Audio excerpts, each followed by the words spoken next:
दोस्तों नमस्कार। बरेली से खबर सामने आते हुए दिखाई दे रही, जहां पर बजरंग दल के लोगों ने दो मुस्लिम लड़कों को इस वजह से पीटा क्योंकि ये अपने कॉलेज फ्रेंड का बर्थडे सेलिब्रेट करने के लिए एक कैफे में जाते हुए दिखाई दी। दरअसल एक हिंदू महिला का बर्थडे था, जिस महिला ने कॉलेज के कई लोगों को इनवाइट किया था अपने बर्थडे पार्टी में, और ऐसे में इन दोनों मुस्लिम लड़कों को भी महिला ने इनवाइट कर लिया।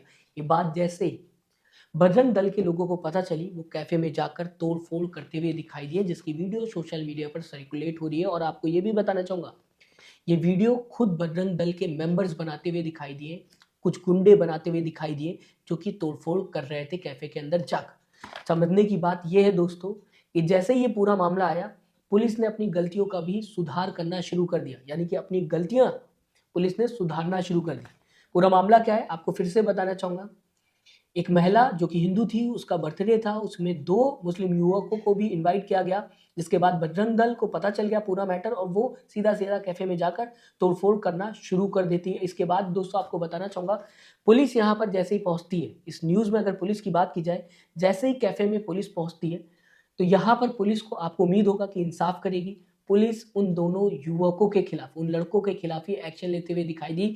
दैनिक भास्कर ने बताने की कोशिश की, पुलिस ने दोनों मुस्लिम लड़कों को ही हिरासत में ले लिया। दैनिक भास्कर ने लिखा हुआ, ये पहले खबर सामने आते हुए दिखाई दी कि जो 2 मुस्लिम लड़के थे, जिन्हें मारा पीटा गया बजरंग दल की तरफ से, उनके ही खिलाफ पुलिस ने एक्शन लिया, उनको ही पुलिस ने हिरासत में ले लिया। साथ ही साथ दोस्तों आपको बताना चाहूँगा, सिर्फ इतना ही नहीं हुआ, इन दोनों मुस्लिम लड़कों के ऊपर लव जिहाद का भी आरोप लगा। अब पुलिस हिरासत में ले रही है, तो कोई ना कोई आरोप तो लगना होगा, कोई ना कोई आरोप लगाकर ही हिरासत में लिया जाएगा। तो यहाँ पर सीधा-सीधा लव जिहाद का आरोप लगता हुआ इन दोनों लड़कों पर दिखाई दिया, जो कि सिर्फ एक बर्थडे पार्टी सेलिब्रेट करने के लिए गए थे कैफ़े में, जिसके लिए उन्हें इनवाइट किया गया था। आपको दोस्तों बताना चाहूँगा, आज की जो नफ़रत की राजनीति, जिसकी वजह से लगातार देश में नफ़रत फैलते हुए दिखाई दे रही है, इसी का ये एक रिज़ल्ट है।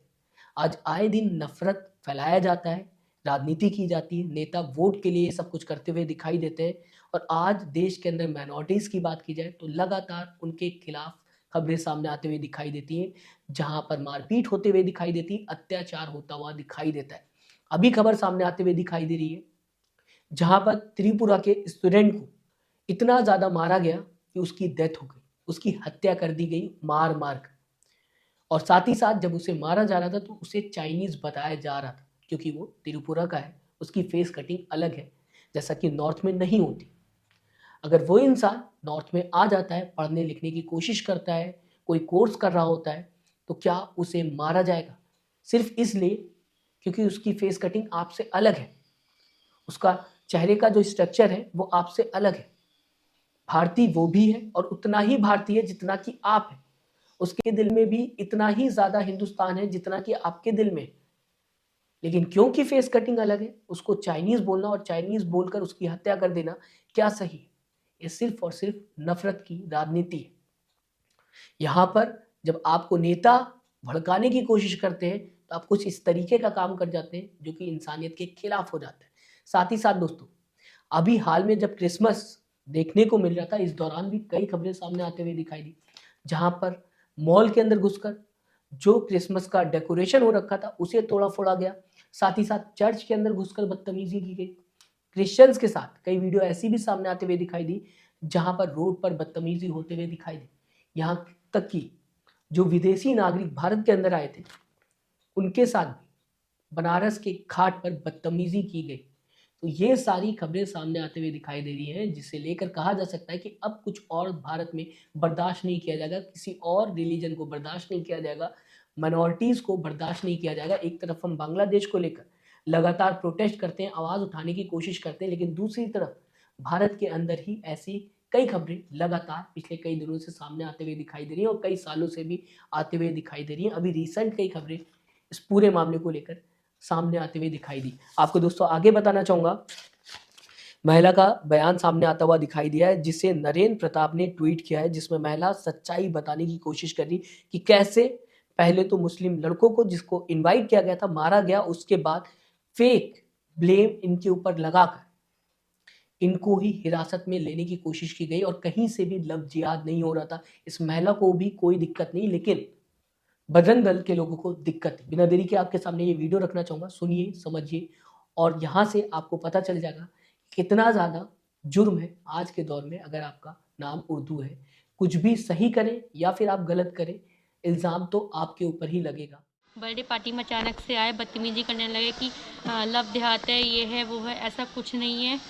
वहाँ पे मुस्लिम भी थे, हिंदू भी थे। सबसे ज़्यादा यहाँ पे हिंदू लोग थे, सिर्फ 2 ही मुस्लिम थे वहाँ पे और कोई नहीं था। और इन लोगों ने इतना इतना उन लोग को मारा है, साथ वालों को कुछ कहने की नहीं है। उन लोग के हाथ पैर सब तोड़ दिए हैं। अब लव जिहाद की दोस्तों बात की जाएगी। अमित शाह के गृह मंत्रालय ने बताने की कोशिश की है कि लव जिहाद जैसा कोई भी वर्ड एग्जिस्ट नहीं करता, डिफाइन नहीं कर पाया अभी तक होम मिनिस्ट्री लव जिहाद को, जिसे लेकर दिन रात मेन स्ट्रीम मीडिया एक रिलीजन को टारगेट करते हुए दिखाई देती है, एक रिलीजन के खिलाफ खबरें बनाते हुए दिखाई देती है। अगर कहीं से भी कोई मुस्लिम युवक किसी और रिलीजन की लड़की के साथ मिल जाता है तो उसके ऊपर सीधा सीधा लव जिहाद का आरोप लगा दिया जाता है, जैसा कि बरेली से ये खबर सामने आते हुए दिखाई दी। तो अब आप ये समझ लीजिए कि होम मिनिस्ट्री ने मान लिया है या फिर होम मिनिस्ट्री के पास भी लव जिहाद को लेकर कोई भी डिफिनेशन नहीं है। होम मिनिस्ट्री का लेटर है ये, यहाँ पर सीधा सीधा बताने की ये कोशिश की गई है कि लव जिहाद जैसा कोई भी वर्ड एग्जिस्ट नहीं करता। होम मिनिस्ट्री चाहती तो फर्जी का कोई भी वर्ड बनाकर बता देती कि हाँ लव जिहाद एग्जिस्ट करता है, लेकिन अगर बात की जाए तो सच्चाई ये है कि होम मिनिस्ट्री को भी नहीं पता कि लव जिहाद होता क्या है और इसकी डिफिनेशन क्या है। लेकिन इसे लेकर पूरे देश में फैला दिया गया है कि लव जिहाद होता हुआ देश के अंदर दिखाई दे रहा है। लव जिहाद कुछ उसी तरीके से है जैसा कि कोरोना जिहाद था, लैंड जिहाद था, मजार जिहाद था और कई और तरीके के जिहाद जो कि मेन स्ट्रीम मीडिया या फिर गोदी मीडिया पत्रकारों ने बनाया है। इतने ज़्यादा लव जिहाद के जैसे वर्ड बना रहे हैं जितना कि इस्लाम ने नहीं बनाया होगा।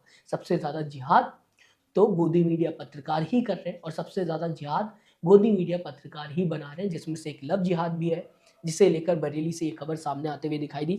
अब दोस्तों बरेली की खबर पर चलते हैं। जिस युवक ने सीधा सीधा कैफे के अंदर जाकर मारपीट की उसका नाम है ऋषभ ठाकुर। अब समझने की कोशिश करिएगा। ऋषभ ठाकुर अपने गुंडों के साथ कैफे में जाता है, मारपीट करता है और बिना डरे पूरी की पूरी वीडियो भी बना लेता है मारपीट की, और इस वीडियो को एडिट किया जाता है और एडिट करने के बाद इसमें गाने लगाए जाते हैं बजरंग दल के। इसके बाद इसे सोशल मीडिया पर अपलोड भी किया जाता है। ऐसा लग रहा है कि इन गुंडों को कानून का भी कोई डर ना हो। ऐसा लग रहा है कि इन गुंडों को पता है कि कोई कुछ नहीं कर पाएगा, इनके सामने कोई पुलिस प्रशासन नहीं है, कोई कोर्ट नहीं है। जिस हिसाब से इन्होंने अपनी मारपीट की वीडियो को सोशल मीडिया पर डाल दिया, इतनी हिम्मत कहाँ से आती है? क्या इन्हें सरकार का सपोर्ट मिला हुआ है या प्रशासन का सपोर्ट मिला हुआ है, जो कि बिना डरे ये सब कुछ करते हुए दिखाई दे रहे हैं और इस तरीके से सोशल मीडिया पर अपनी मारपीट की वीडियो को अपलोड कर रहे हैं जैसा कि बहुत बड़ा काम कर दिया हो इन्होंने, देश के लिए बहुत बड़ा काम हो, और साथ ही साथ अब इन्हें सरकार अवार्ड भी देगी। देखने को भी मिला इन्होंने सब कुछ किया और पुलिस ने कोई एक्शन पहले इनके खिलाफ नहीं लिया, जबकि ये वीडियो जो कि बजरंग दल के लोगों के ही तरफ से बनाई गई थी सोशल मीडिया पर सर्कुलेट होते हुए दिखाई दी, सच्चाई सामने आते हुए दिखाई दी। उसके बाद अपनी गलतियों को बरेली पुलिस ने सही किया और ये कहा कि हम उन गुंडों के खिलाफ एक्शन लेंगे जो कि कैफे में मारपीट करते हुए दिखाई दी। तो बाद में अपनी गलतियों को सही किया गया, जबकि सोशल मीडिया पर लगातार ये खबर तैरते हुए और सर्कुलेट होते हुए दिखाई दी। इसके बाद दोस्तों अगर बात की जाए, न्यूज़ हाइलाइट्स भी सामने आते हुए दिखाई दी। कई न्यूज़ चैनल्स ने इसे कवर किया, अपनी वेबसाइट में जगह दी, क्योंकि डिबेट तो होने वाली नहीं है। इसे लेकर अगर डिबेट की जाएगी तो पूरा जो आज का राजनीतिक प्रोपोगेंडा है वो फेल होता हुआ दिखाई देगा। इसके साथ ही दोस्तों अगर बात की जाए ऋषभ ठाकुर को, तो इन्हें बजरंग दल से निकाल दिया गया है। ऐसी भी वीडियो सामने आते हुए दिखाई दी जहां पर साफ बताया गया है बजरंग दल के लीडर की तरफ से, जो कहा जा सकता है बरेली के हैं, इन्होंने साफ कह दिया कि पहले ही हमने ऋषभ ठाकुर को निकाल दिया था जिस तरीके से वो काम कर रहे हैं। अब जो भी ऋषभ ठाकुर करता है उसके लिए बजरंग दल जिम्मेदार नहीं है। तो एक तरफ कैफे के अंदर तोड़फोड़ की वीडियो सामने आते हुए दिखाई दी, दूसरी तरफ अगर बात की जाए ऋषभ ठाकुर जो कि अपने गुंडों के साथ कैफे के अंदर मारपीट कर रहा था, उसे बजरंग दल से भी निकालने की वीडियो सामने आते हुए दिखाई दी। और इससे पहले भी ये शख्स कई ऐसी वीडियोस में दिखाई दे रहा है जहां पर पुलिस प्रशासन के सामने ये शख्स धमकी देता हुआ दिखाई दे रहा है और ऐसा लग रहा है कि इसे कानून का कोई डर ही ना हो। कई वीडियो सामने आते हुए दिखाई दे, खुले आम गुंडागर्दी पुलिस प्रशासन के सामने ये इंसान करता हुआ दिखाई दे रहा है। ऐसा लग रहा है कि पुलिस प्रशासन भी इसके सामने कुछ नहीं कर सकता, हेल्पलेस फील कर रहा हो पुलिस प्रशासन जब ये बात करता हो। और वीडियो सामने कई सालों से ये इंसान ऐसा ही करता हुआ दिखाई दे रहा है और आज फिर से इसने कैफे में घुसकर जो मारपीट की, इसके ऊपर एक्शन नहीं लिया गया। फिलहाल इस पूरी खबर को आप किस तरीके से देखते हैं, जहां पर 2 मुस्लिम लड़कों के ऊपर लव जिहाद का इस वजह से आरोप लगाया गया क्योंकि वो अपने कॉलेज फ्रेंड के बर्थडे पार्टी को सेलिब्रेट करना चाहते थे, और साथ ही साथ ऐसी कई खबरें सामने आते हुए दिखाई देती हैं जहां पर नफरत देखने को मिलती है रिलीजन के खिलाफ, माइनॉरिटीज़ के खिलाफ, और साथ ही साथ अब तो त्रिपुरा के स्टूडेंट की अगर बात की जाएगी, इन लोगों के भी खिलाफ देखने को मिल रही नफरत, क्योंकि इनकी फेस कटिंग अलग है, इनके चेहरे का आकार अलग है। क्या दोस्तों इसी तरीके से सबका साथ सबका विकास होगा? अपनी राय कमेंट बॉक्स में जरूर लिखिएगा, साथ ही साथ चैनल को सब्सक्राइब, वीडियो को लाइक करना मत भूलिएगा। दोस्तों अपना ख्याल रखिए, नमस्कार।